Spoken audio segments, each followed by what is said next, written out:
what I learned as a patient, they offered drugs after damage is done, which is after a horse has bolted from the stable. So that seems pointless. So now I think, like for Tysabri, that worked really well for me. Decreased my the frequency of relapses and severity by 70%. Right? Do you offer these drugs before? Yeah, so this is a very difficult point. We are not allowed to offer some of these drugs early, and the reason being that they're classified as being second line. And what does that mean? Well, Tysabri is an interesting point actually, because we do use it in people who come along with very severe, sort of rapidly evolving severe MS. Most people don't have that. They have gentle relapses where damage is building up underneath, and so we use drugs which are safe, called first line, and they tend to be the ones which are weaker. So one question which we're having to confront really is, should we be giving perhaps a little bit more dangerous drugs early on, which are much more powerful?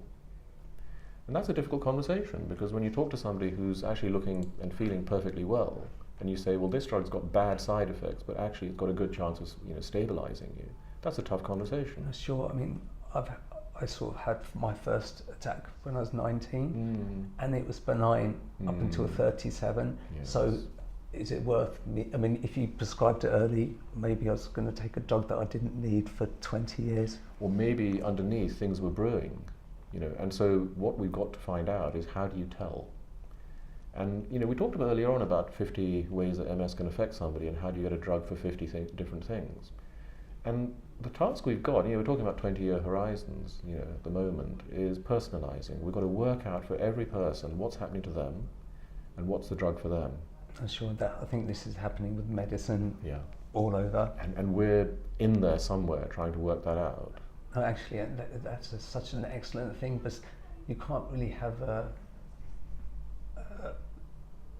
general drugs rather than a targeted approach.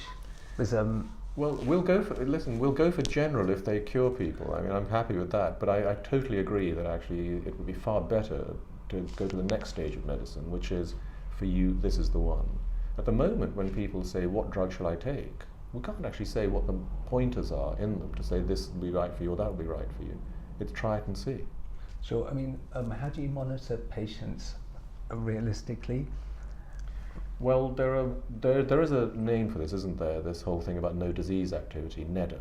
No, I've never heard of that. Okay, so there is this concept that actually what you want is to stop the disease.